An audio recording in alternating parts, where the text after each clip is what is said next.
Thank you. Okay, Kim, just keep on me. If I have a booger in my nose or anything, tell me about that too. And you can do it audio so that everybody will take a quick look before I clean it up. All right, so the objectives: identify components of a neck and lung assessment, compare the clinical manifestations and medical management of patients experiencing chronic bronchitis and emphysema, that is for your COPD. Identify signs and symptoms of chronic obstructive pulmonary disorder complications. Prioritize nursing interventions for the patient with ineffective airway clearance related to excessive secretions or obstruction in the airway. Prioritize nursing interventions for patients with impaired gas exchange related to inflammation in the airway. Identify nursing interventions for patients with decreased intake related to difficulty breathing. Identify nursing interventions for patients with fatigue related to accompanying activities of daily living, and identify nursing interventions for patients experiencing anxiety related to difficulty breathing. So there's several things that we are going to address today, and just be aware of that I want to talk specifically about those nursing diagnoses at the end. All right, let's move it on. So wait a minute, go back here. This is where I want to be today. Let me see. Why is this so big? I want to get this back just a little bit. No, I don't. I don't know. Okay, so this is the thing that I need you to look at today and to understand is the anatomy of the respiratory system. Of course, you are familiar with this. You have had human anatomy. You have had physiology. So we're just going to review this briefly. First of all, you have the nose, which is made of bone and cartilage, and it's covered with muscle. And we talked last week about the purpose of the nose, that it's the nostrils block the entry of some dust particles, and it warms the air as it comes into the body. It filters from any particular small particles, and it moisturizes air as it comes into the body. The nasal cavities themselves are separated by a midline, basically the nasal septum, which is also made of bone and cartilage. The nasal mucosis is highly vascular, and it's ciliated epithelium that warms and moistens the inhaled air. And then, of course, the pharynx is posterior to the nasal and oral cavities, and it has three regions. And we have the soft palate, and the uvula rises to block the nasopharynx during swallowing. We talked a little bit about that with the skin, hair, and nose last week. All right, this is a picture of the back of the throat and basically the opening of the trachea. This is the epiglottis here, this little area right in here. And we did see a video, and I hope you access that to see the video on how a person swallows, because it helps to explain how important the movement of the soft palate is, how important the movement of this epiglottis is, and how important it is to keeping the trach protected from anything but air going into that. So if we look at this picture here, we see that the opening of the epiglottis here protects the trachea. When you eat or swallow, it closes over the trachea to protect it. Now, this is a trach tube, endotracheal tube that has gone through the opening here to the trach. Now, the trachea. Now, the trachea, it's very specific when a respiratory therapist, a paramedic, a doctor, an anesthesiologist, whoever is intubating a person and puts a tube down the trachea to secure the airway. And it has to get to a certain spot. You can't have that tube too long because it'll migrate into the right bronchial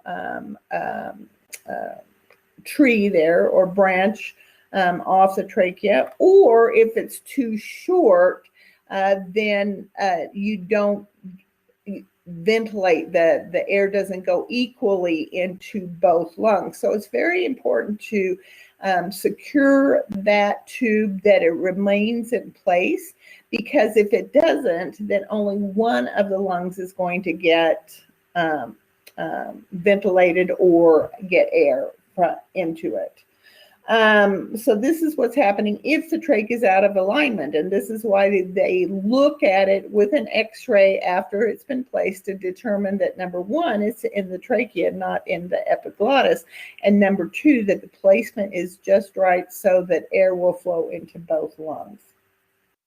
The larynx is the airway between the pharynx and the trachea, and it houses the vocal cords. It produces sounds that allow us to form speech. So what we basically have here is we have the larynx. And is this small on your screen too, or is it just my screen? It looks like that slide is very small. What does it look like to you guys? It's normal. Okay, good. All right, so we have the larynx, we have the trachea, and we have the primary bronchi. So one of the things that I need you to recognize here is that right at the larynx is where we differentiate the respiratory system from the upper airway and the lower airway. Everything above the larynx is considered the upper airway. Anything below the larynx is considered the lower airway. One thing, you know, I talked about the bronchial tree breaking off into these big branches, but then they get smaller and smaller and smaller, and it's kind of like an upside down tree. If you look at just a picture of the bronchial tree through X-ray or through the MRI, you have the trachea being the trunk of the tree, and then you have this many millions of little branches that get smaller and smaller and smaller. The smallest, of course, being the bronchioles. And one thing that is unique about the bronchioles that is not true for the rest of the bronchial tree is that the bronchioles have no cartridge. They are not made of cartridge. And so the problem, it's not a problem, it's just one thing that can make a person very, very sick, is that the cartridge helps to maintain patency of the airway. And so if there's no cartridge in the bronchioles here, then it's very easy for them to collapse, to get sticky, to fill with fluid, that type of thing, and which secretions will prevent the fusion of gases between the capillary beds. So a very interesting, but things that you need to remember for your assessment when you're assessing. We talked about those popping sounds, those crackles that you hear when there are secretions in the alveoli. Well, the alveoli are those little grape-like clusters at the end of each bronchiole. And if they get filled with fluid and the bronchiole gets filled with fluid, you have erased or marginalized or eradicated surface area from the lungs in which diffusion of gases can take place. So it's really incredible, the anatomy of the respiratory system. They, you know, these little grape-like clusters, these alveoli at the end of each bronchiole, is it allows for greater surface area for this diffusion of gases to take place. Now, if we were to lay out both lungs flat and spread everything out, including those little alveoli, into a flat surface, you would see that it would take that surface area takes up about the same space as a tennis court. So if there are pieces that cannot, those little alveoli are only 1 cell thick, and they're covered with a capillary, a network of capillaries that surrounds each little alveoli so that the diffusion can take place. But if we start eliminating those alveoli, then the surface area, which I said earlier allows the diffusion to take place, starts getting less and less and less. And usually we have the lung capacity or the lung volume that we need, or the surface area that we need to meet the oxygen demands of the body. But if there's some that are missing, if a total section or lobe of the lung is not patent because, or is not able to expand because of secretions or have that diffusion take place, then we're not able to meet the metabolic demands of the body. So very interesting. Isn't it very interesting? I love the human anatomy. It just makes me happy to learn it. All right, so the next slide that we're going to look at, we remember with any comprehensive focused assessment of a system of the body, whether it be cardiac, respiratory, integumentary, gastrointestinal, it doesn't really matter. We always start with a health assessment or a health history, and then we move on to the physical assessment. So let's start with the health history again today. So there are many, many factors, once again, that can contribute to a respiratory status and respiratory function of the respiratory system. And if at any time you're taking this history from the patient and they refer to a specific system, then you may want to use up the what's up system. The what's up system is very similar to the Caldera system that we use for pain. And basically, when we go through this, you're going to say, hey, that's Caldera. So I don't care what you use here, but there's specific pieces of information that you want to obtain in the health history by asking questions, just like we do with Caldera. So I don't care what you use, you just need to get these pieces of information. So the what's up system is used in the textbook, and so that's why we're referring to it right now. But for what's up, we want to format our questions to make sure we gather the data from all these different aspects. So first of all, the W stands, so where is it? And this would be similar to the location. So where is it? And we want to ask, how does it feel? Is it shortness of breath? Is it painful when the chest rises to inhale? Is it painful to exhale? Are there aggravating factors to it? So that's the A. Well, the W is where is it at? H is how does it feel? The A is aggravating symptoms and alleviating symptoms. So what causes it to be worse? What causes it to get better? The timing of it, when did you start feeling this first shortness of breath, or when did you start feeling this painful inhalation of air? And then severity, can you rate your shortness of breath between 0 and 10? And is there other data that you want to provide, like associated signs and symptoms? And then the patient's perception could be, what do they think is going on with their body? Because again, the patients know their body better than anyone else. I'm sliding down in my chair, so okay. So let's look at the next thing that we want to look at when we are assessing the respiratory system. So, and this is the lymph nodes that we're looking at. And the lymph nodes are important to really ascertain with any symptom of the body, because we're looking, this is where lymph is coming out of the vascular volume. And it determines, it goes through these little nodes that filter and determine whether or not there's infection or not. So there's a couple of things that we need to recognize about lymph nodes. And this can be associated with the health assessment of the neck, which is, of course, part of the respiratory system. It houses the trachea. But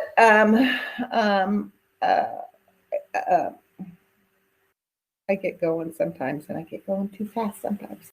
Anyway, so with the lymph nodes, one thing that you have to determine as you're palpating the different places around the head and the neck that the lymph nodes are found is whether or not the lymph nodes are solid and movable, or if they are solid and non-movable, and whether they are painful or not. So this is why this is important. Lymph nodes that are painless and non-movable. And non-movable means that the lump that you're feeling is now grown into tissue. So if that's the case, they're painless and they're non-movable, then usually we think cancer. It's a nodule. It can be benign, but we think cancer. If it is painful and tender to the touch and is movable, then we associate it with infection. So you need to be able to know that painful enlarged lymph nodes that are tender upon palpation are associated with inflammation and infection. But those that are painless and attached are often associated with cancer. So we need to know the story behind the lymph nodes. If you're palpating here and you notice that there is, in fact, an enlarged lump there, a lymph node, then we need to start questioning. Remember a lecture or two ago, I told you that nurses are like detectives. We got to find out, we've got to ask the patient more information to find out how long it's been there. What do they think it is? Those type of things, because again, that can give us a lot of information. All right, so let's also think about cranial nerve number 11, which is the accessory muscle. This is associated with the neck, and that's why we're looking at it right now. We want to ask the patients to shrug their shoulders and turn their head against resistance. Just a little reminder of that comprehensive health assessment that was so long ago. All right, so this is where we start our physical part, or our physical assessment part of the assessment. And it, again, begins first with the nursing history, health history, and then we continue on to the physical assessment. So we start with the nose, and you know the drill. You start with looking for symmetry. We start looking for any inflammation of the nares, of the mucosa of the nares. We want to know whether the person is short of breath. We want to know their work of breathing, that type of thing. If the patient feels very breathless, they may speak in very short sentences. So what do you think that some abnormal findings would be in a physical assessment when we're just generally looking at the person? What do you think some abnormal assessment findings would be? Cyanosis. Okay, that's going to be definitely associated with hypoxia. Good. What else?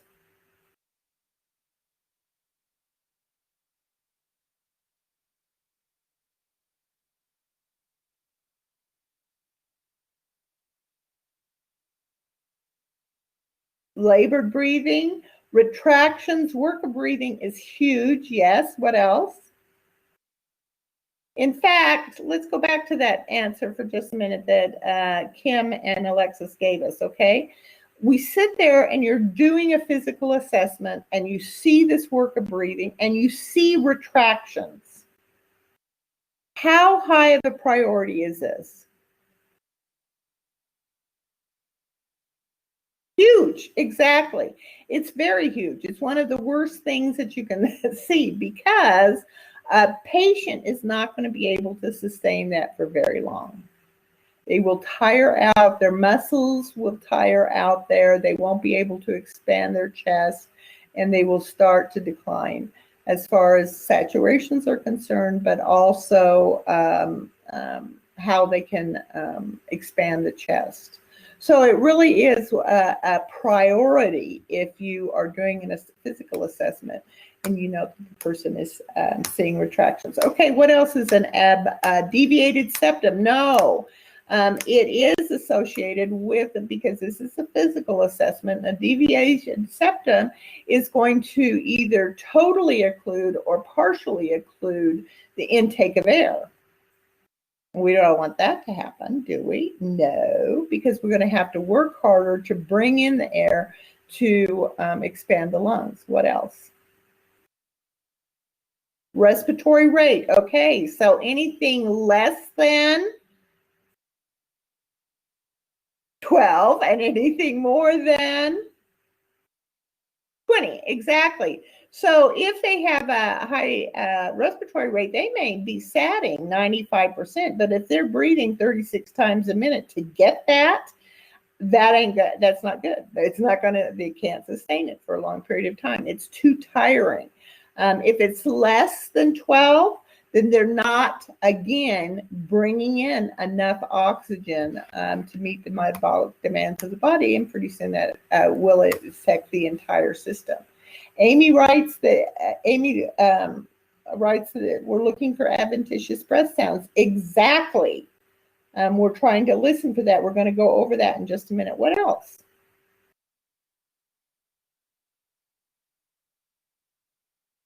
What about coughing? Oh my gosh. Especially right now with COVID, but have you ever sat next to a smoker that has a smoker's cough? Oh my hell, I'm telling you. Of course, back in Oklahoma, everybody smokes. Because why? Because there's nothing else to do. Anyway, so I sat next to a lady once that was a smoker, and she had a smoker tap. But if she ever got bronchitis, oh my gosh, every day she would cough and she would cough and she would cough. It sounded like she was going to cough her brains right out of her mouth. It was just so, it would never clear. It would never clear. So we want to know, number one, do they have a cough? And if so, is it productive? One thing that with the adventitious breath sounds, which adventitious breath sounds are we listening for that generally can clear with a cough? Which ones are those?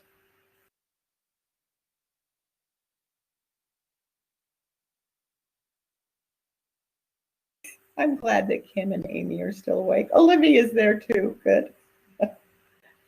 It's the rhonchi. Remember the rhonchi, the gurgling. Yes, exactly. And Olivia, it's raunchy. There's no judgment here. I'm just telling you in how you spell. You got it there. That's all that matters. All right, what about nail clubbing? We had nail clubbing last lecture, or last exam. So, like, what does that mean? What does that got to do with it? COPD. Exactly. It's long term, it's chronic, it's hypoxia that is calling that. What about confusion? Can that be associated with any type of problem with the respiratory system?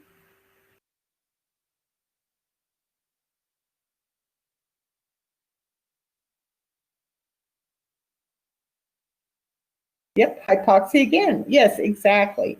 And then what about weight loss? Why in the world? Obviously, I don't have a problem with the respiratory system. So what about weight loss? Can that be associated with the respiratory system?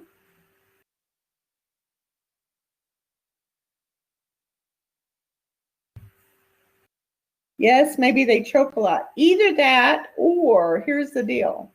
And we're going to talk about this. It's such a huge issue with people that have COPD or chronic respiratory problems. And that is, as the person chews and swallows, if you watch that video that we had for the neuro lecture, and you see the soft palate, which is at the back of the throat, when you are chewing and go to swallow, that palate moves upward to block the nasal cavity so that the food doesn't go up, so fluid doesn't go up, that type of thing. So a person is inhaling through their nose. They're obviously not inhaling through their mouth because they got food in their mouth. So you can't really breathe and eat at the same time. Now, you can breathe and chew, but you can't breathe and swallow at the same time. And so people that have COPD or they have problems breathing, respiratory problems, have a tendency to lose weight because they're very afraid of eating and because they can't breathe. And they have to be so careful to protect their airway. And if they don't protect their airway, they know they're going to aspirate and choke. Yes, again, exactly. So these are huge issues with people that have problems with the respiratory system, and we're going to address some of them a little bit later.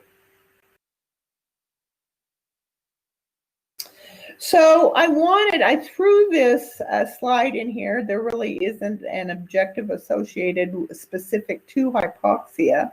So this is really just refreshing from the fundamental lectures. But what are the signs and symptoms of hypoxia? We need to be very, very familiar with those because these are the signs and symptoms that the person is not meeting their metabolic needs. And the worse the condition is, greater number of these symptoms will be seen or observed. So the thing you need to realize about hypoxia is that the only way that you're really going to get rid of hypoxia is providing more oxygen. And you can either do that by decreasing the work of breathing, opening up the patency, or offering oxygen, which is what we have to do often with people that have respiratory diseases that are occurring. Okay, so let's start with the inspection of the thorax first. This is the chest area. We have already assessed the color of the skin, the lips, the mucosa, the nail beds. We talked about that all last week. We talked about that a bluish color of the skin is called cyanosis, and it is a late sign of oxygen deprivation. So if you see somebody that has perioral cyanosis, then you got to realize they're pretty late into it. So they are experiencing severe hypoxia. So the thing about it is that we have to understand that cyanosis and hemoglobin that is decreased gives the skin of darker skinned people kind of an ashen color, kind of a gray color, instead of the bluish color that lighter skinned people get with cyanosis. So recognize the difference between darker skinned people and lighter skinned people so that you can recognize those signs and symptoms. So let me emphasize that again. So decreased hemoglobin or cyanosis that you see in darker skinned people is going to turn the skin color more of an ashen color. The mucosa of the oral cavity is going to be more of a gray color than it is nice and pink. So again, when we go to look for cyanosis, we talked about this last lecture, is that we're looking around the mouth, we're looking in the sclera of the eye to see if it's blue, we're looking in the conjunctiva, we're looking at the buccal mucosa, we're looking at the tongue, the lips, the nail beds, and palms. Again, the first sign of hypoxia is never going to be the only sign that we see. We've got to keep looking to see how bad the cyanosis is, how many signs and symptoms of it that we can see, so we can determine what the respiratory status is. So again, what do we do if we have hypoxia?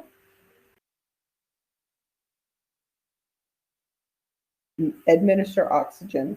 Exactly. We increase the O2. The only effective intervention for hypoxia is to give increased oxygen and treat the underlying cause. Okay.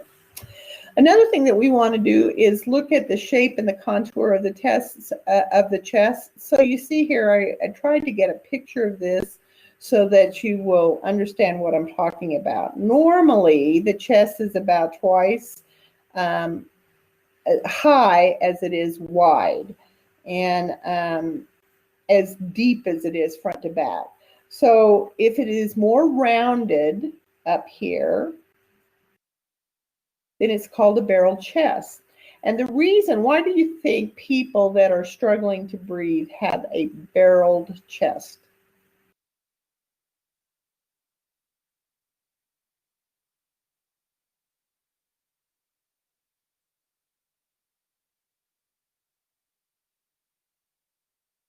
The muscles, accessory muscles, exactly. We're having to use more of our respiratory muscles to expand the chest. And so they get bigger, and thus we get what we call a barrel chest, or a very rounded chest. It gets very big. What else do we look when we're looking at the chest when we're assessing the respiratory system?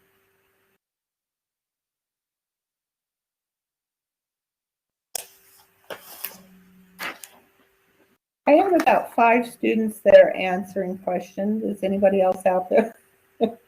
Y'all napping still? Still in bed in your jammies? Nope, I got some other people there. I know, Megan, you're there. Okay, here's Maddie here. Use of accessory muscles, we've already talked about that. What else?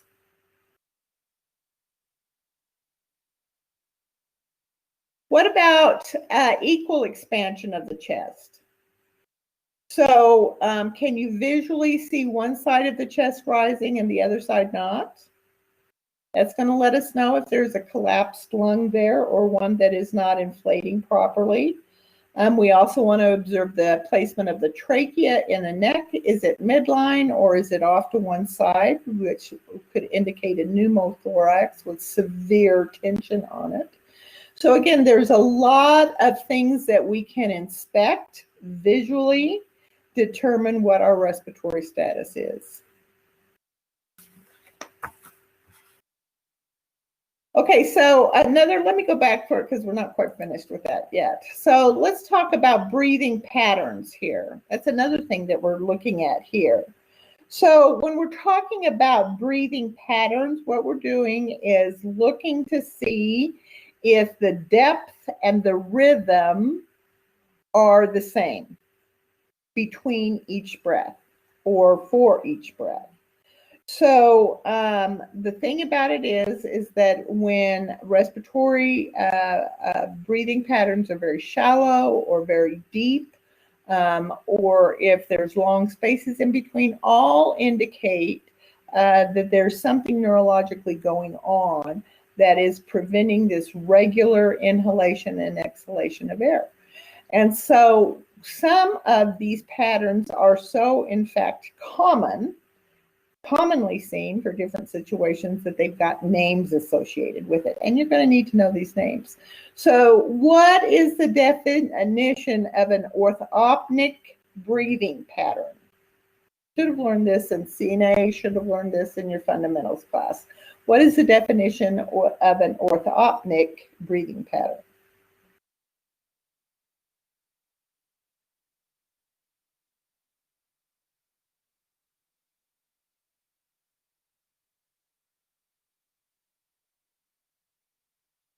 Need to be upright, exactly. That's exactly right. So dyspnea is only relieved in an upright position. So a lot of times you'll see that people sleep on a pillow. You'll also see sometimes that they decide to sleep in a recliner. Now, sitting up, and this is why we assess the patient in an upright position, is that allows the entire chest wall of all the lobes three-dimensionally to expand equally. So let's think about this for just a minute. This requires visual. So I'm going to give you a visual. So you're sitting there, a patient is in the hospital, and they are sitting upright, probably in a semi-Fowler's position, high Fowler's position. And then they want to lay down or whatever they want to do, but they are laying up against the back of their chest. Now remember that the definition for dependent, or in medical terminology, refers to gravity. So when I'm laying in bed, the whole weight of this body, not these boobs, but this body, including the boobs, are laying up against the back of the bed and putting pressure on those alveoli. Now, how big, how thick are those alveoli again? One cell. It's teeny tiny. Yes, it's one cell. So they're sitting there, they're one cell thick, and I've got the weight of this whole body and these boobs on the back of those alveoli that are up against the bed. So do you think that those one cell thick alveoli can expand? No, they can't. They can't. The weight of the body is there. Now, the thing about alveoli that you need to remember as a nurse is that if alveoli don't expand, they stick together. And if they stick together, they get sticky. And if they get sticky, they develop fluid. And if they have fluid, you have pneumonia. So this is why we turn, cough, and deep breathe every 2 hours, is because now I'm going to turn to the side. Oh, let me turn this way. I turn to the side, and now this side of the lungs is dependent and therefore can't expand. But the back side, posterior side of the lungs that were once lying up against the bed no longer are dependent, and so they can expand. And if they can expand, they're not going to get sticky, and they're not going to develop fluid, and you're not going to get pneumonia. And the coughing is going to help bring up that sputum, that mucus that is collecting down there, and expelled through the mouth. So this is why we turn, cough, and deep breathe. It's very, very important that we do that. Now, the orthopneic position is unique in that, number one, it allows equal expansion of all the alveoli at one time. But sometimes you'll see that these patients will assume a tripod position. Here's a visual for you. So you're up and their hands are down on their knees, and they are again upright and able to expand in all positions, but they are down on their knees. Or if they're going to sleep at night, they're sleeping with pillows up over the overbed table in their rooms. Now, the reason they're doing that is so that the diaphragm pushes up and helps to expel all the air out of their lungs. And we're going to talk more about that when we talk about COPD in depth. But just so that you recognize what's happening with the orthopnea position. Now, there is another breathing pattern. It's called Biot's. And the thing about Biot's is that you have very irregular respirations. They're variable depth, usually very, very shallow, and they are alternated with periods of apnea. Now, this is an unusual breathing pattern. And again, you and I are neurologically set to have a regular rate and rhythm and depth of breath that meets the metabolic demands of the body. Now, there is a Kussmaul pattern of breathing that is faster and deeper respirations without pauses. And this is always usually associated with patients that have DKA. Exactly, Cam, I see you wrote it, DKA. And then we have the Cheyne-Stokes pattern of breathing that is usually associated right before death. End of life, exactly. So this is where the respirations gradually become faster and faster and faster and deeper than normal. And then all of a sudden they'll start going slower. And then they'll have periods of apnea. Now, the longest that I've ever had a person, when they were in the active stages of dying and I was counting their respirations to see, is this it? Is this it? It was about 40 to 50 seconds between breaths. Some have gone as long as 85 seconds or even a couple of minutes, but that is associated with end of life, and that's called Cheyne-Stokes. So you need to recognize that Kussmaul is associated with DKA. Cheyne-Stokes is associated with the end of life. Orthopnea is usually associated with lungs that are non-compliant, or for whatever reason they are not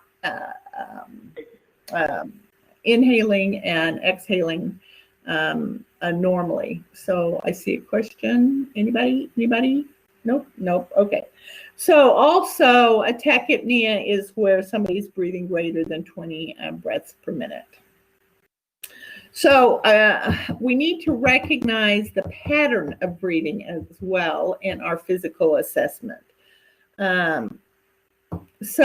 Again, retractions, if a person is having retractions, it's serious because they're not going to be able to sustain it for a long length of time.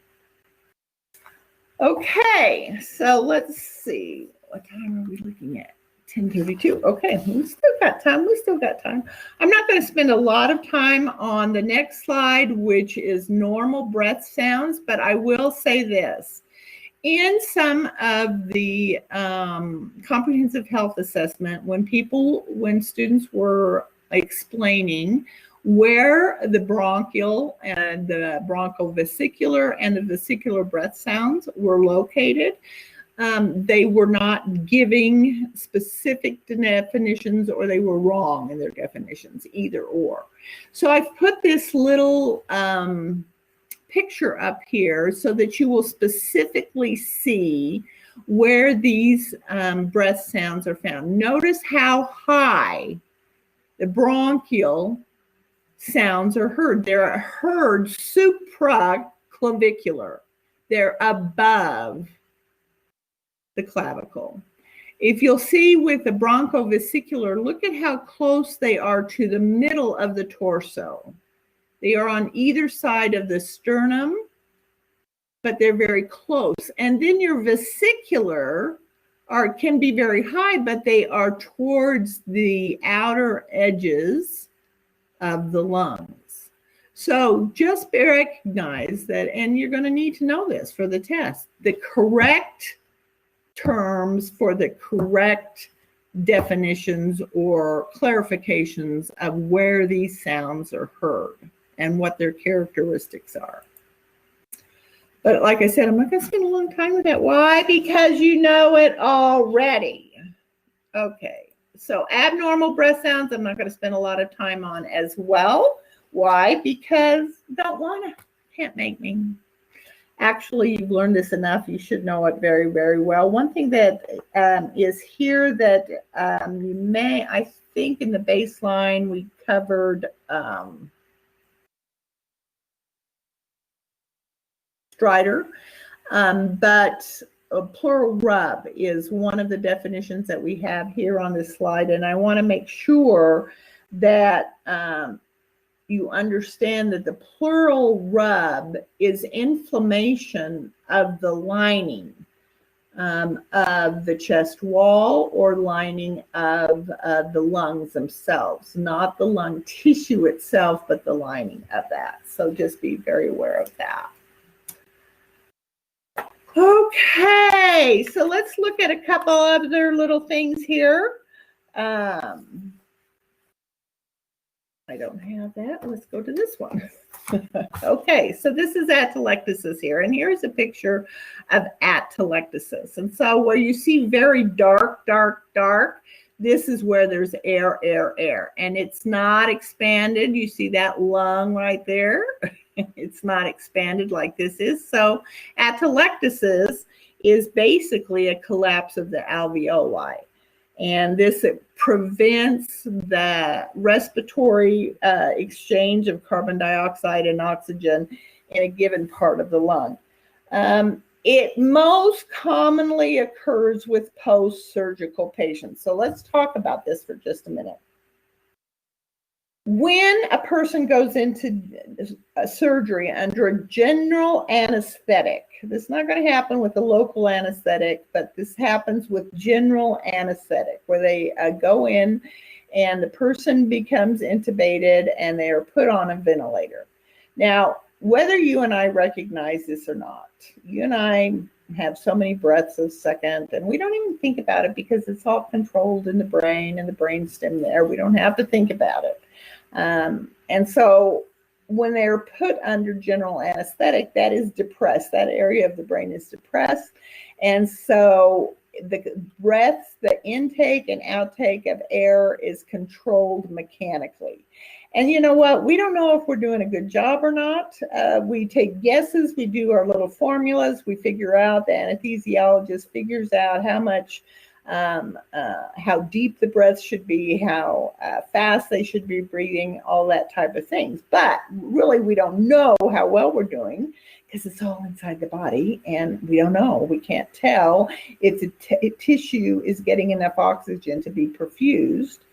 So we'll take blood gases to determine whether or not a person is within range or not. But the thing you and I do on occasion, and we don't even recognize it, is that we take a deep sigh. It's a way that we expand all the alveoli in our lungs, just taking a deep sigh. Well, mechanically, we don't do that on a ventilator unless it's on a long-term thing. And so your alveoli haven't expanded totally when you're being ventilated unless that's programmed into the ventilator. Another thing too is that the person is lying flat on the operating room table for the length of the time that the surgery is. And how often do we rotate the turn, coughing, and deep breathing? We do that every couple of hours. Well, if you have a surgery that goes 3 or 4 hours, now we haven't done that. So the dependent portion of the lungs during surgery have not expanded totally. And so those little alveoli that are dependent have now been squished together. They're sticky. They fill with secretions. And what do we have the potential for? Pneumonia. That's right. But if they're sticky, that portion of the lungs is not allowing them to expand. And what is atelectasis? That is where alveoli do not expand.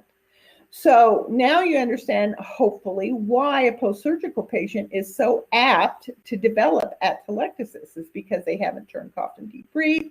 They haven't had control of their own input and output of respirations. They haven't used their own accessory muscles at all. It's all been done mechanically for them. Their muscles have been totally at rest. And they haven't sighed. And so they come out of surgery, and within the first 24 hours, then often a patient will start to develop this very low-grade fever. And you as a nurse that are working up on the surgical floor are going to be assessing for assessing adventitious lung sounds. There's going to be crackling and popping that indicates that the alveoli are wet. So if you assess a person with a low-grade fever and you assess that they have crackles within the 24 hours of surgery, what do you assume, or what can nurses often assume is happening?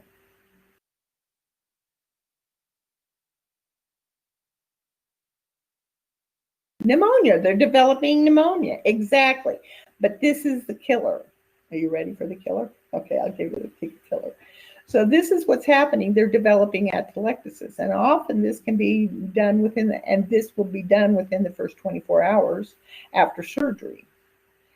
And if you call the doctor and say, I think, they've got a low-grade fever and I hear crackles and popping, then the doctor's going to say nothing and not give you an order. So why isn't he giving you an order?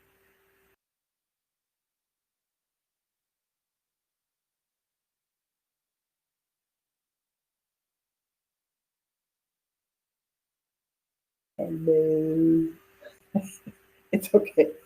It's because they're developing atelectasis, and all you need to do is what we call pulmonary toileting. This is where you aggressively do interventions, and it doesn't require a medical doctor's prescription. These are independent nursing interventions that you can do to clear up those lungs.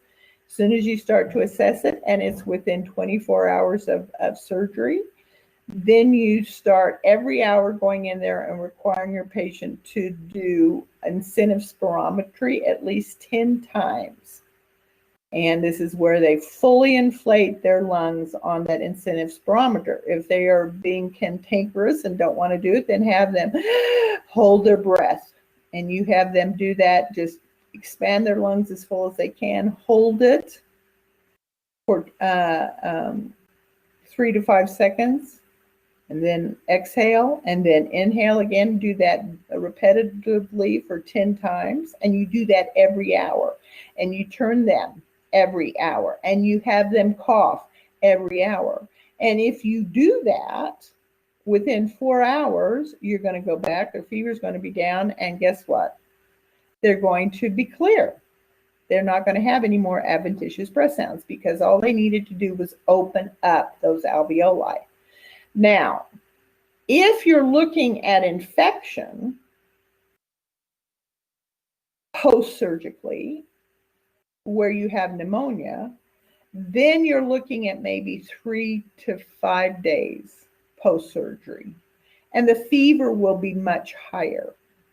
So yes, where categorically we can look at these atelectasis as the beginning of pneumonia, or vice versa, pneumonia is the beginning of atelectasis. You look at it that way. What you need to look at is the time frame post-surgically that the patient starts exhibiting signs and symptoms. So atelectasis is very commonly seen in post-surgical patients because they come out of surgery, they hurt, they don't want to move, it hurts to move, it hurts to breathe, they don't want to inhale, they don't want to do their incentive spirometry. You instruct the patient and the family how to use it, you walk out, and you come back and it's never been touched. You have to just implement this to keep the lungs going the way they should be working. So pneumonia is going to be a little bit different now. Pneumonia, on the other hand, is going to occur much further away from surgery. So it's 3 to 5 days afterwards. And they are going to have a much higher fever. And so you're going to see with the higher fever that that the person is going to be having chills and fever associated with it. That chills and fever is very much a indicator of a much higher fever than the 100.4 or so that you would see with atelectasis. But pneumonia will have infection included with it. The atelectasis doesn't so much have the infection associated with it. Pneumonia does have infection. And the thing about it is that really the only thing that belongs in the lungs is air. That's the only thing. So you can have bacterial pneumonia, and that can be simply from swallowing your own saliva. You're talking while you're swallowing at the same time, and all of a sudden you choke because you accidentally swallowed some of your own saliva. Well, your saliva's got bacteria in it. So that gets down there, starts to grow. So bacterial pneumonia is very, very common. Viral pneumonia is very, very common, especially in the wintertime. You can end up with fungal pneumonia. You can end up with aspiration pneumonia, and you can end up with hospital-acquired pneumonia. So there's a bunch of different kinds of pneumonia, but the end result is the same. You end up with infection in the lung. And this occurs when pathogens enter and multiply in the lungs. And then as the organism multiplies, it releases these toxins that result in inflammation of the lung tissue. And this causes damage to the mucus and the alveolar membranes, which leads to the development of edema and exudate. So just know that exudate fills the alveoli and reduces the surface area. So when we're talking about pneumonia with those specific signs and symptoms, what are two different nursing diagnoses that we can look at that are associated with pneumonia?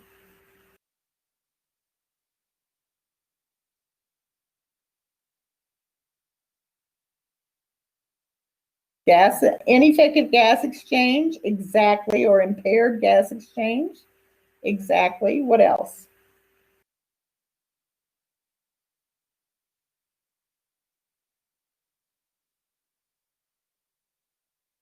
Ineffective airway clearance, perfect.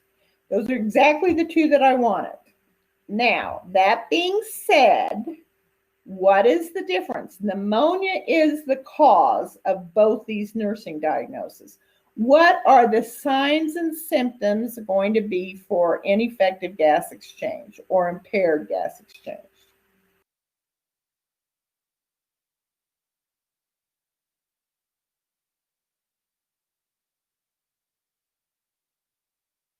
Cyanosis. What else?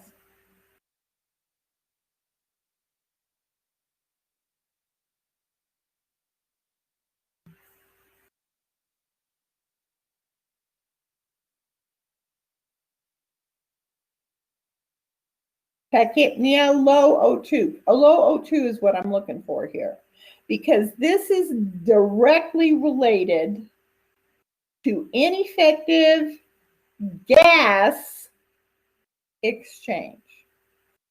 So the sign and symptom that we're looking for has got to be gas related, which means that there is low oxygen or hypoxia or that type of thing. Exactly, Stephanie said hypoxia. So the thing is here is that pneumonia is a cause, but when we're specifically looking at a low SpO2, then we'll know that the gas exchange is not taking place. The diffusion of carbon dioxide and oxygen is not taking place on the alveoli level between with the capillaries that are covering them. So now we look at ineffective airway clearance. What are we going to have there? Now remember, we have cough, right? Unproductive cough, exactly.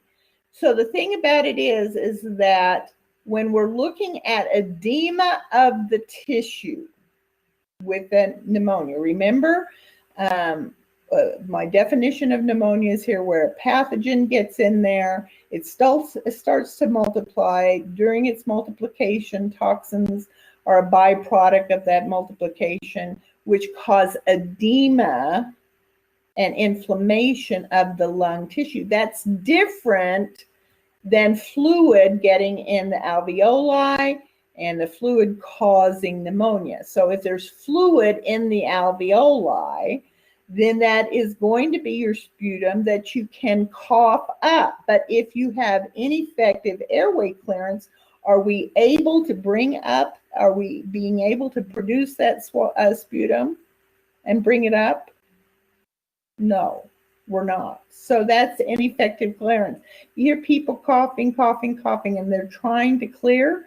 Could be that their muscles are too weak, they're too tired, they can't bring it up. It could be that the secretions are so thick that they don't have muscle strong enough to bring it up as well. So again, we're looking at pneumonia here. But what I'm trying to stress here is that there's specific things that you have found in your physical assessment that are causing you to differentiate between ineffective gas exchange and ineffective airway clearance. You could be using both those diagnoses, but the interventions are going to be different for each. Okay. So again, this has to do with what you have found, the data that you have collected in your physical assessment of the respiratory system, then you diagnosing what exactly that you have found within that data, and then what exactly you're going to do to help resolve those issues. All right, let's take a break. We've thought about that. Let's take a break. Let's come back. Is that 10:51 or 10:57? It's 10:51, so let's come back at 11:01. Okay, see ya. Bye.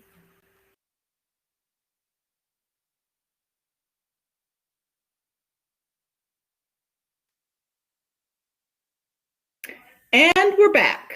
So let's carry on with this riveting discussion of the respiratory system.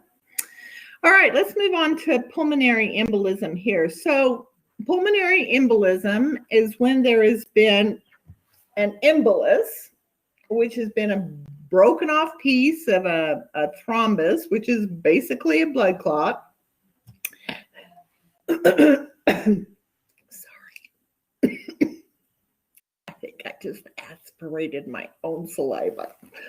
All right, so there has been some kind of embolus that has traveled. A thrombus is basically a blood clot, and embolus is kind of a piece that's broken up off that blood clot that is now floating through the cardiovascular system. And usually as this clot goes back, returns to the heart through the venous system, it travels through the heart. And what does blood do once it gets to the heart? It goes over to the lungs. And so now this clot has come from the heart over to the lungs.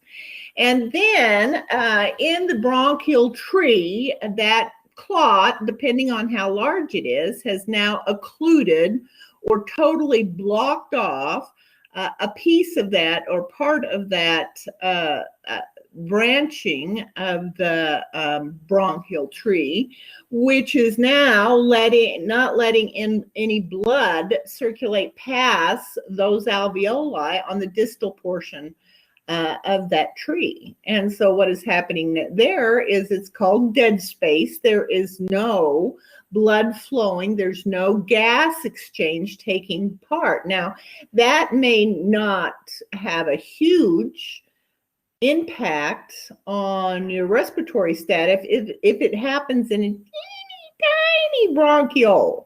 But if it happens in a larger part of the bronchial tree, in a larger vessel, then you're going to have a larger part of the lung that is not diffusing the gas or having a gas exchange, resulting in hypoxia or a backed up pressure to the heart, because the heart's trying to pump that blood over to the bronchial tree, and there is an occlusion there, so not all of that blood is getting out of the heart, and so it's starting to back up into the heart, increasing pressure of the heart, which can eventually cause a person to have a dysrhythmia and die, or a lethal dysrhythmia. So pulmonary embolisms are major, major, major, major. We do not want them ever. They're very painful. It's a very much of acute onset. So it's very, very scary for the person when it happens, because they have this shortness of breath because the blood is not going through, and a significant portion of the lung that usually diffuses gas is now dead space, and so there's backed up pressure into the heart, so it really, really hurts. It's very scary for a person. Now, the thing about it is, let's go back with the pathophysiology of what's happening here with an embolus. It all begins with a blood clot somewhere. Yeah. It all begins with a blood clot. So what can cause that? Women that are on birth control often have problems with blood clots, especially if they smoke. And why? Because with smoking causes vasoconstriction of the cardiovascular system. A person that is on estrogen often develops clot, becomes the blood becomes very viscous. Dehydration, there is a decrease in the plasma of the blood that is going through the vascular, so it becomes very viscous because, is it reduced viscosity? It's very thickened. It's thickened. There's a lot higher percentage. The hematocrit is really high. It becomes thicker and is slower. Cancer, pregnancy can also cause a pulmonary embolism to occur. So also, when we think of long periods of immobility, my nephew, who's relatively young, in his 30s, went over to England to do some IT work over there, and he, that's a 10-hour flight, and he developed a blood clot in his right leg because he had 10 hours of immobility. Obesity can also cause that, and a long history of smoking, again, because of the vasoconstriction. So there's many risk factors that can cause blood clot to develop. I know I had a colleague that used to teach with me here, and her husband was an avid biker, and he had a bike accident where he flipped up over the top of his bike, and he was all bruised up, but they thought everything was okay. Then 3 or 4 months later, he developed a pulmonary embolism. And again, they had to go looking for the clot. And it was right in the iliac section of his pelvis. He was bruised, but he didn't really experience any pain. But there was a huge blood clot that developed in that area of his pelvis, and resulted in an embolus, then resulted in a pulmonary embolism. I think when he went to the hospital, his saturations were in the 70s. So it can really cause a huge issue, and it can cause it 3 or 4 months later because of the blood clot. So it again, is very dangerous because people often don't associate it with a previous or prior accident. So what are the signs and symptoms of a pulmonary embolus? First of all, they have, it is more viscous. That's right. Kim, thank you for helping me.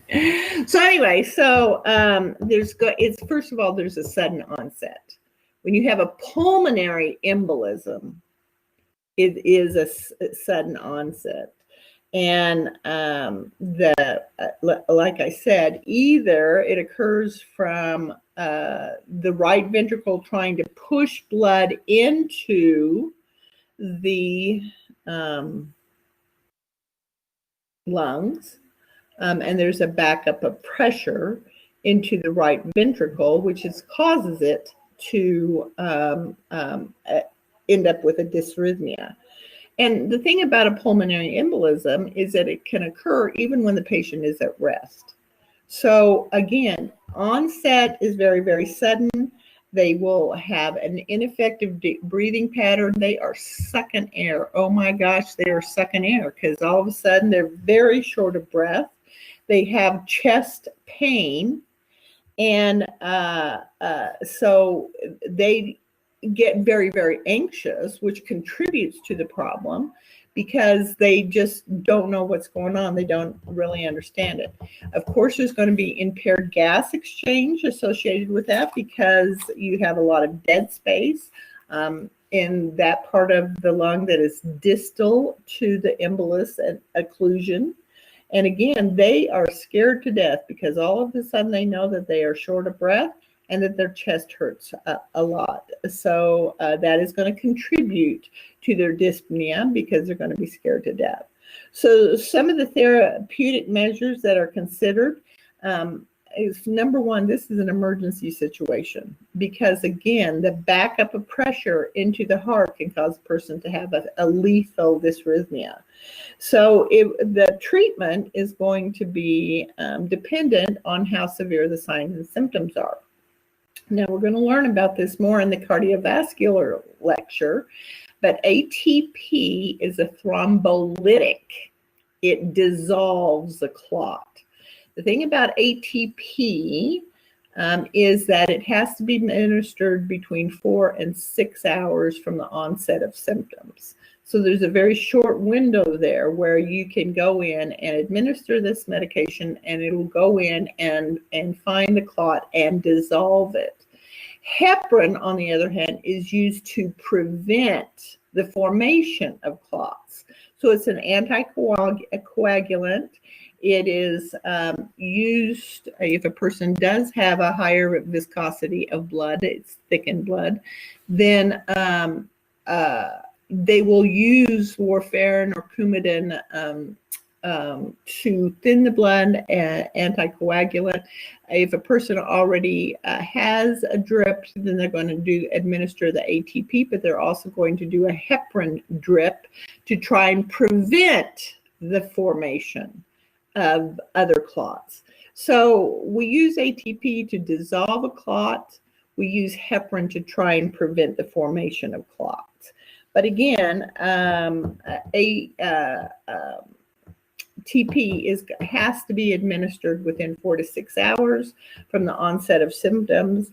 And when you get the viscosity of the blood within normal limits, which you determine by the INR, then you can start the person on an oral anticoagulant medication like warfarin or Coumadin.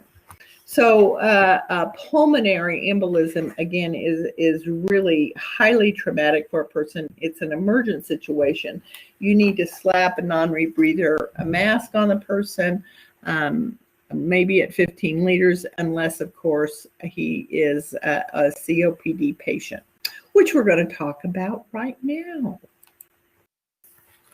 Okay, so COPD, chronic obstructive pulmonary disease, is basically defined as a person that is chronic. So this is a long-term development of the lungs and the respiratory system of the body. And there is an obstruction of airflow. It's not like a pulmonary embolus where you have an occlusion of the blood flow of the vessel. What you have here with a bronchial tree is that there is something that is obstructing this free flow of oxygen in and out of the alveoli. Can be high in the upper respiratory system, which means that it can be higher than the larynx, or it can be in the lower respiratory system, which means that it can be as far down as the bronchioles. So again, what we're looking at here is an obstruction of airflow. Now, what causes this? Just a myriad of disease processes can cause what we call COPD, which is a basic umbrella for all these disease processes.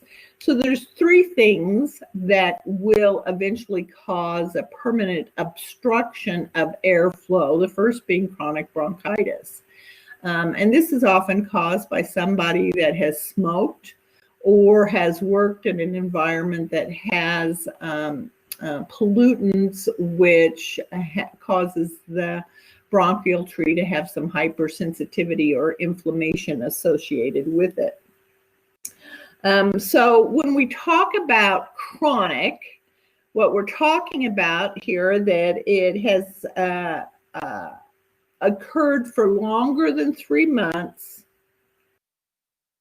in 2 consecutive years. And it can be for longer years, but it has to be at least 2 consecutive years. So what happens is that patients have multiple exacerbations of this chronic bronchitis, which is this persistent coughing, and it lasts for 2 weeks or more. And what has happened here is that the bronchial tree at some point has become inflamed, and it has impaired ciliary function. So there is not an ability of the ciliary system of the respiratory tree to bring the sputum and the mucus or secretions up the tree so that they can be coughed and expelled. And so the mucus producing glands in the airways become hypertrophied, or they produce excessive, thick, very tenacious secretions, and those secretions obstruct the airway and traps the air in the lower portion distal to those secretions. The bronchial walls thicken, the bronchial lumen narrows, and the mucus will plug the airway totally. So you'll notice that when people have mucus or secretions that are narrowing the lumen, then what happens here is the air passes through this narrow lumen, you're going to have this wheezing sound. So asthma is another form of COPD, but we're talking specifically now about chronic bronchitis. And either with asthma or with chronic bronchitis, then you're always going to have some kind of narrowing of the bronchioles and the bronchial tree. Now, this makes it very, very difficult for several things, for any activities of daily living, for any kind of activity, they're going to have intolerance. Also, eating is going to be problematic. So there's things that we can do to help a person that has COPD for eating or for increasing their activity tolerance, but we have to recognize first what's going on so that we can provide those interventions. So with emphysema is a little bit different, and that is in fact where it affects the respiratory bronchioles and the alveoli. And what has happened here is that as a person ages, and with chronic smoking, the alveoli themselves have been damaged. And so one of the characteristics of an alveola is that when it expands, we remember that this is an active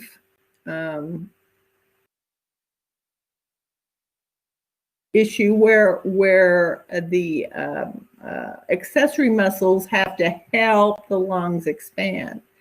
But there's negative pressure inside the thoracic cavity, and so they recoil on exhalation. It's passive. The person doesn't have to do anything. There doesn't have to be any innervation of the respiratory muscles, nothing.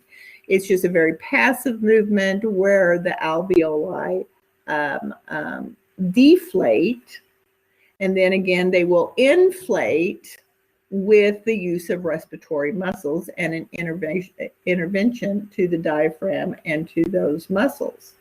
Well, what happens with emphysema is that the person has lost that natural and automatic recoil of the alveoli upon exhalation. And so because they've lost elasticity and they can no longer totally deflate or recoil, then there is always oxygen in the alveoli. So they're always expanded and they're always full. Well, that's wonderful. That's just delightful, isn't it? Except for the fact that there's no fresh oxygen that can come in. They're hyper expanded. They are, they don't have this ability to exhale the carbon dioxide. So again, the air gas exchange has taken place with the oxygen, but we haven't totally recoiled or deflated the alveoli. And so they remain expanded. And so that's what the issue is with the barrel chest, is that you have already expanded alveoli, but we're trying to get fresh air with more content of oxygen in it, or a higher content of oxygen in that air, so that more there can be gas diffusion take place. And so what happens then is that the muscles are trying harder and harder to expand already expanded alveoli. And that's where the muscles get bigger, and that's where we have the barrel chest come from. So again, there are some issues with emphysema that is not necessarily part of the other two causes for COPD, which would be chronic bronchitis or asthma. And so again, what we're going to have here is diminished breath sounds. Why? Because we're not inhaling and exhaling. And the inhalation becomes very short because we can't expand those alveoli much further. And it doesn't recoil, so we're not getting rid of the air. So you're not going to have a normal in breath and out breath, or inhalation and exhalation. So the surface area has been greatly reduced, causing a shortness of breath.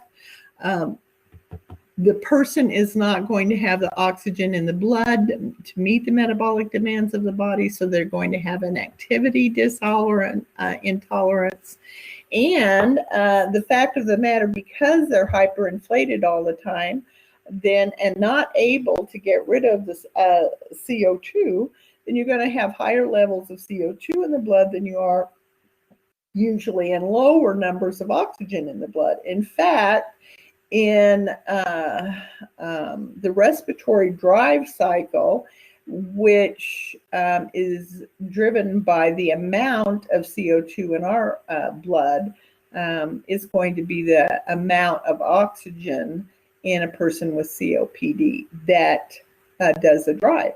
And remember, the greater amount of oxygen is going to decrease the drive in a COPD patient. And so this is why we don't do 15 liters on a non-rebreather mask when a person has a pulmonary embolism with a person that has COPD from emphysema, because the greater levels of oxygen can cause a decrease in respiratory drive. So we don't ever put a non-rebreather mask on them, and we keep them on nasal cannula with never more than 2 to 4 liters of oxygen per minute. Okay. Okay, so let's talk about COPD for just a minute and talk about some of the things that we're going to see. So when you have a person with COPD, you are going to have somebody, and this is, again, the lumens to the bronchial tree have been narrowed significantly, either by asthma that has inflammation of the airways plus increased mucus production, or a person that has chronic bronchitis, where in the bronchioles they have increased production of secretions. And remember, those bronchioles don't have any cartilage there, so there's nothing there to try and even keep them open. So they either will collapse or they'll fill with fluid. Or you have somebody with emphysema that has loss of automatic recoil upon exhalation. So any of those type of issues are going to cause a person to have a shortness of breath. Now, for people that have COPD, then one of the things that is going to be noticed by any of these conditions that have increased mucus production there is that they're going to try and start clearing those secretions. And so what happens at night? Now remember, the cilia, which brings at night all the mucus and secretions that have been sitting in the bases of the lungs, up through the trachea, so it can be coughed out in the morning and expelled. Well, the cilia is malfunctioning with people that have COPD. In fact, some of it's not even non-functioning. So there has to be a greater use of accessory muscles to expel the expectorant or the secretions. So one of the very first things that a person with COPD may or may not notice, maybe it's the spouse or significant other that will notice it, but somebody's going to notice it, because it's one of those morning coughs where you and I have, we take a little and we clear our throat, but people with COPD have these secretions, deep secretions, that they need to clear and bring up. And they can't do it with just so their morning cough sounds like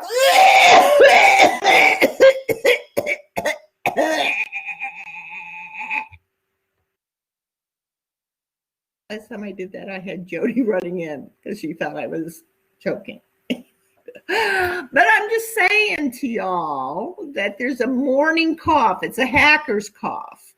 And we call it a smoker's cough because smoker is one of the triggers for any one of these three disease processes going on. And so we often refer to it as a hacker's cough, but we're trying to bring up those secretions that have accumulated at night. So what is the worst time for somebody with COPD?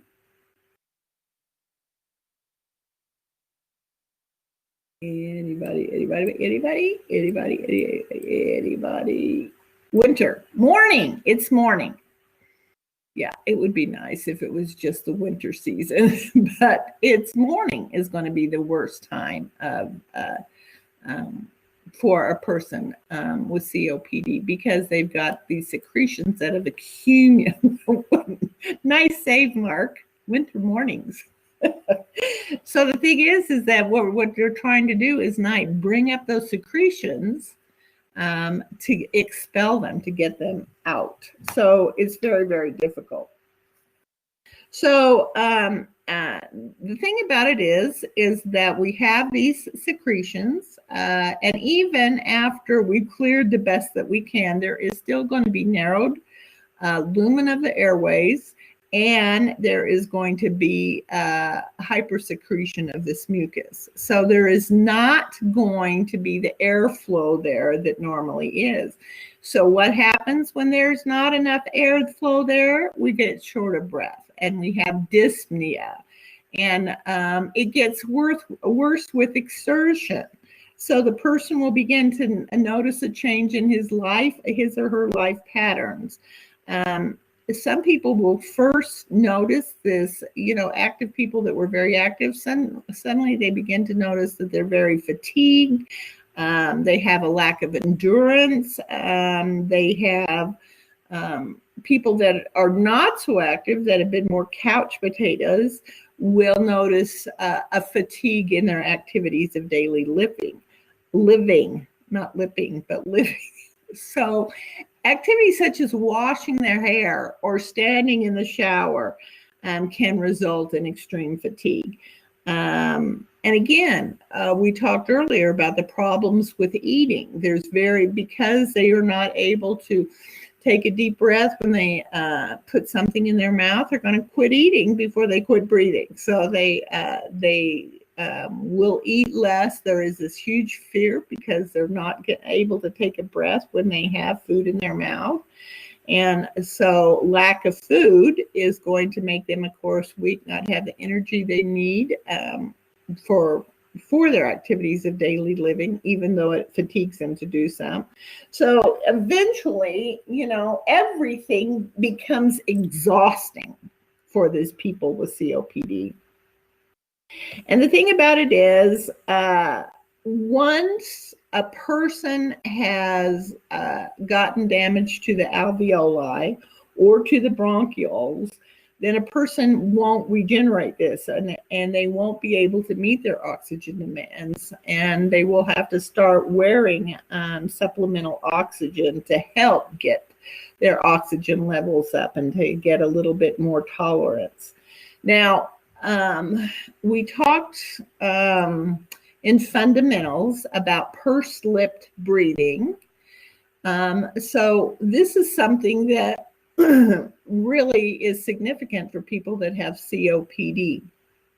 We use it for people that have anxiety or are hyperventilating, but it is also used for people that have COPD related to emphysema because of the loss of elastic recoil of the alveoli.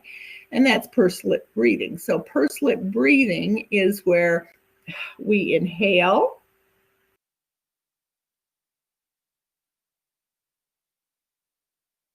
for 2 seconds.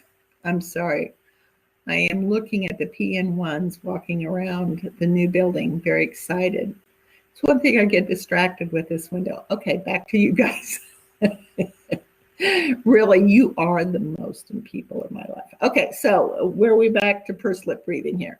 So you inhale for 2 seconds, you blow out for 4. Inhale, blow out. Inhale, blow out. Inhale for 2 seconds, smell the roses. Exhale for 4 seconds, blow out the candle. We want to slow down our breathing. We want the person to conscientiously think about their breathing pattern. You and I have sat through this very titillating, riveting lecture without thinking about the breaths that we take. But people with COPD have to literally concentrate about inhalation and exhalation with every breath that they take. It's very, very exhausting. So we want to take breaths in through our lips, to our nose, and exhale through our lips. And again, we want to inhale at a rate of 2 seconds and exhale every breath for about 4 seconds. All right. So we've done that. We've done that. Let's go on for just a minute here. So let's look at some of the primary signs and symptoms for a person that has limited airflow and a chronic cough and excessive sputum production. So this is basically the signs and symptoms of somebody that has a COPD. So there is a progressive dyspnea that becomes worse and worse as the disease progresses. And they will always exhibit a type of wheezing because of the narrowed lumens of the airways. They will also have this increased chronic sputum production. And again, with that trapped air from people with emphysema that is in the alveoli, then there's going to be a hyperinflation of the chest at all times. The person will also have a chronic productive cough and activity intolerance. And initially, and Mark was right about this, is that initially it'll be worse in the winter months, but notice that it will get to the point where it happens on a daily basis, and crackles and wheezes are often noted on auscultation. So although each of these have a disease process or have chronic obstructive pulmonary disease, it is resulted from different pathophysiology. The symptoms are usually the same. And so you're going to have this chronic progressive cough. You're going to have a progressive shortness of breath. And you're going to have a progression of the loss of tolerance for activity. In the late stages of COPD, then patients may lose weight because of their inability to eat and breathe at the same time. And the more increased work they have to breathe while they're eating may cause them to lose weight. They may not get as many calories as they need to maintain their weight. And chronic hypoxemia may cause the release of certain chemicals that may also lead to weight loss. So just remember that people that have emphysema or chronic obstructive pulmonary disease are going to have a barrow chest. They're going to have clubbing of the hands and nails, just of the nails of the hands, of the hands and nails. What does clubbing of the hands look like? I don't know. I just know they're there. So one of the problems that you're going to have with people that have COPD, because of the narrowed lumen and the increased secretions, is that they're going to have chronic respiratory infections. So we need to note that when a person has a respiratory infection, they're going to have a high fever. And interestingly, though, I just put this up there, that geriatric patients that have chronic obstructive pulmonary disease are going to have more of a lower fever than those that are younger that have a COPD. They usually have a higher grade of fever. They will have worsening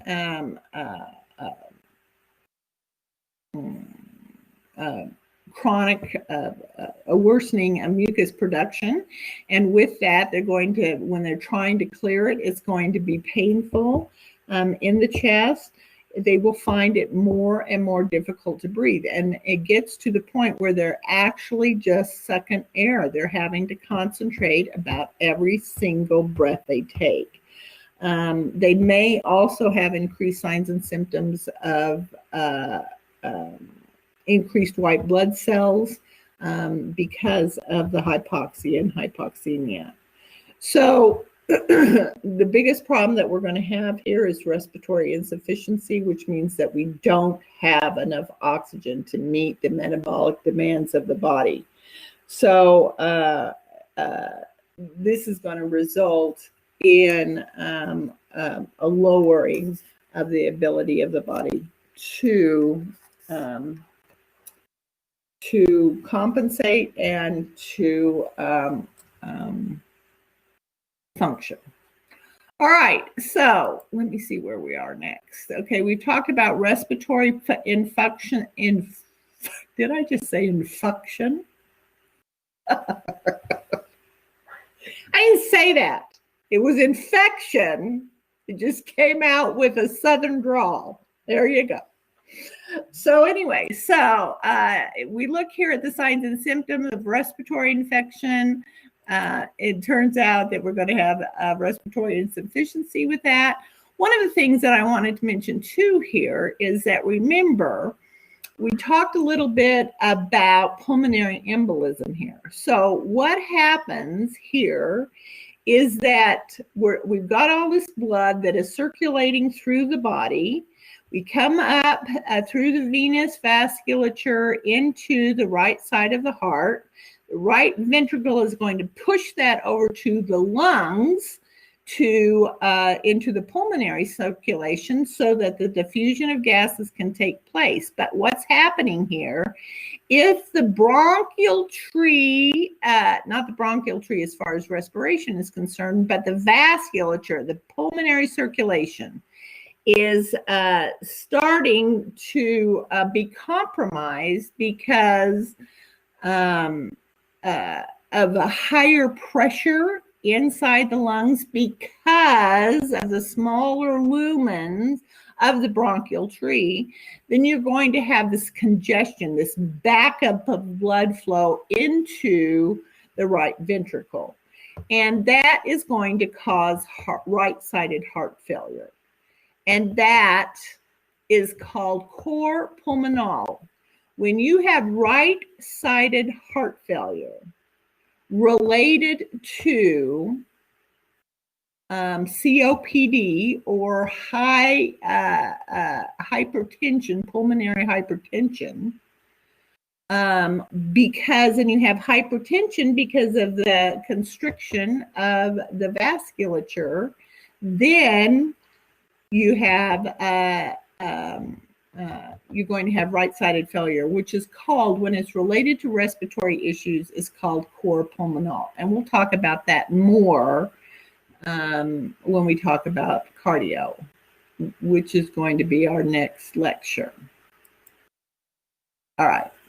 So then we have the goals of COPD, and we have the nursing interventions. Now, these are the interventions that I want to talk about briefly. Let's see what time we have. We have 10 minutes. So we'll see if we can get this done. So pulmonary rehabilitation, breathing techniques, and positioning. These are the three interventions, massive interventions that do a lot of coverage of little teeny tiny interventions. But let's talk about pulmonary rehabilitation first. It involves education because this is a progressive disease. It's not non-curable because the lung tissue does not regenerate. So we have to recognize that, and we have to educate our patients on what they can do to prevent muscle deconditioning. Thing about it is remember, you learned about this in fundamentals and mobility, that your muscles, if you don't use it, you lose it. That's basically how I taught it. They were meant to move. If you don't use them, they become deconditioned. And it takes twice as long to recondition them to get them back to their normal strength. The muscles don't atrophy, they just lose their strength. And so that is called deconditioning. So if your accessory muscles get deconditioned, then how are they going to help the lung tissue expand? They're not. They're not going to be able to do it. This is why somebody has to be weaned off a ventilator when they're put on a ventilator. Because, hey, the ventilator has done all the work of putting the air in, taking the air out, putting the air in, taking the air out for, 2 to 3 weeks at a time. We can't just go in and say, okay, it's time for him to be extubated. Let's turn off the machine. We can't do that. Why? Because his accessory muscles have become deconditioned. Their ability to expand the tissue to allow full expansion of the lungs is not there. They don't have the strength to do that. So we have to wean them down. If they're at 20 breaths a minute on the ventilator, then we'll take them down to 18 for maybe 12 hours. If their blood gases are good, then we'll take them down to 18 or 16 every so often, but it's usually a long period of time because we have to recondition those accessory muscles so that they can totally expand the chest. Other things that we're going to look at are breathing techniques that we're going to look at in just a minute, and then positioning, which you should have learned about in fundamentals. I don't know if you did or not. I used to teach it, so I'm assuming you did. Okay, so one of the breathing techniques that we have is diaphragmatic or abdominal breathing. And this is where you have the patient lying on their back with their knees bent, and you put a book on the person's abdomen. And then you teach the person to control their muscles, consciously control their muscles, so that they're breathing with their abdomen more than they are their accessory muscles. And you will know that by whether or not the book is rising and falling with inhalation and exhalation. So that is called diaphragmatic breathing or abdominal breathing. Put a book on it. Put a book on their stomach or shoes or whatever you want to do. But you're trying to get them to learn to use their abdominal muscles and the diaphragm more than you did with the accessory muscles. We've already talked about pursed lip breathing. You want it to inhale in 2 seconds and exhale in 4 seconds. And then we look specifically at nursing interventions for COPD. And we look at impaired gas exchange, and we look at nutrition body, less than body requirements. All right, so we just have a few minutes left, and that's why I'm kind of hurrying here. This is what I want you to do. I had a learning activity planned for today, which we will do tomorrow. So I want you to review these slides. I will change the due date on that from today until tomorrow. Tomorrow morning, I have 1.5 hours with you, and then Chantel has 3.5 hours with you. Is that correct? Must be 2.5 hours. I think you only go to 11:50 tomorrow. Let me look on one of my 5 calendars. Let's see. So this is the 29th tomorrow. And Chantel is teaching for, I have, she goes till 1:50 tomorrow. So she does have 3.5 hours tomorrow. So I have 1.5 hours tomorrow. So we will do this activity tomorrow, but I want it done from memory. And basically what we're going to do is have a case study that is open, which is kind of ridiculous because we were going to do it right now.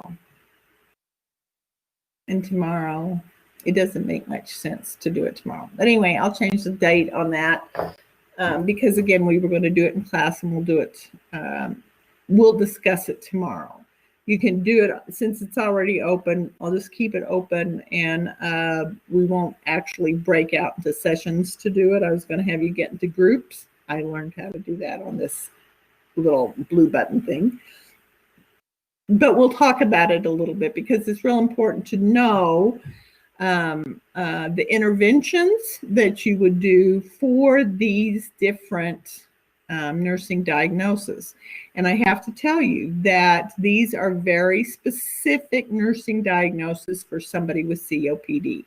And I got to tell you, too, that PN2s that you are working on the med-surg floors and the IMC floors, you will most definitely have a patient with COPD. And any one of these nursing interventions may be applicable to your patient. So you'll want to know what these interventions are used for your care plan. But I want you to become familiar with theirs. There are specific questions on the test about each one of these nursing diagnoses and the related interventions that you implement specific to the nursing diagnosis. So I want you to be aware of that. And then I told you about the quiz that's due until tomorrow. Okay, so this learning intervention, this learning activity that we're going to do is a case study that is found in the modules on campus. And we talked about different interventions that you use for different nursing diagnoses, and that's basically what the case study is. So I want you to go ahead and fill that out. If you want to complete it tonight, you can and submit it. You need to submit it by tomorrow at noon because it's meant to be done during the class activity. And you will be discussing it with people as well to make sure that you've covered everything. But there will be test questions specific to that. So it's part of the study period for that. So I have 2 minutes left. Any questions about anything today? And this riveting discussion. And my voluptuous bosom that collapses my dependent alveoli.